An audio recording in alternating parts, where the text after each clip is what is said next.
Thank you very much, Your Honor, for allowing us to make these statements today. Nearly 2 years ago, my sister called at 7:30 on Monday morning to tell me that our mom had been murdered in her home. It was just such a hard thing to realize. Murder, my mother murdered. There had to be a mistake. My mom at our home, how and why could this have happened? So over the past months, about 20 months, we learned a lot about the rights of the defendant. I mean, I've watched a lot of TV. I thought I knew it. But they reminded me I didn't. But I've always believed that everyone deserves a fair trial and fair legal representation. But this has been challenging. My heart is ached as time and time again it seemed that the rights of the defendant took precedent over those of my mom, especially after watching the taped confession. What about her? Why is everyone so concerned about the defendant?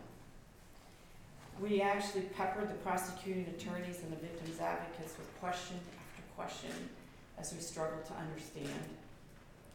So here we are today, about a year later. I think we were here the Friday before Christmas last year.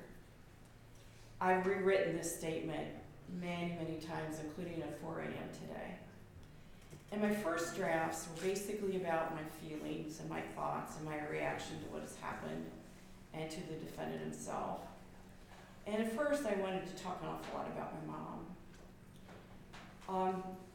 At first I wanted everyone to know of the details of how I changed as a person and how what the defendant did changed me as a person and the heartache we all suffered. Now, I don't want him to know that much about us. And I do not want to talk about her in his presence.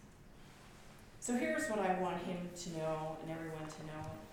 His actions not only impacted my sisters and me, but also our husbands, our children, our grandchildren, our aunts and uncles.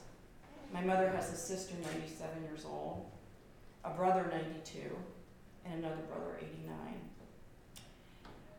Our cousins, many of them are here today, our friends, and entire communities of Liberty, Hubbard, the communities where I live and where my other sister lived. People we had never met before have offered their support and shaken their heads in disbelief. The thing is, if this could happen to my mom, to LaRue, who everyone knew, who walked along Route 309 to the Liberty Police Department, no less, and back for exercise as many days as possible, regularly played golf with her friends, volunteered at Powers Auditorium, and chatted with neighbors, it could happen to anyone. We all felt more vulnerable. The defendant has made us all feel less safe in our own neighborhoods, in our own homes, in our own beds, even when our doors are locked. He turned our childhood home into the house where our mom was fiercely murdered. Some have called him a monster. I've never used that word. I don't have a word to describe him, and I won't waste my energy trying to think of one. You see, my mom didn't pass away. She died a horrific death at his hands. Her face to his face, as he used her own garden shovel and kitchen knife to kill her. I doubt that I'll ever stop wondering about her final moments of life, the terror she must have felt. You know, I can't think about it, and yet I can't stop thinking about it. Early in the morning when I can't sleep, late at night when I can't sleep, and I'll always wonder why. Why did he have to take her life? Why?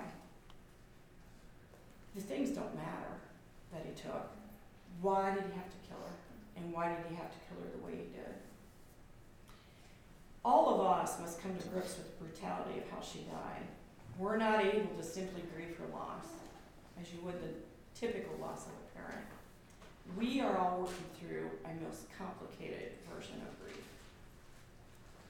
By his actions, he's proven that he cannot and does not deserve to live in a civilized society.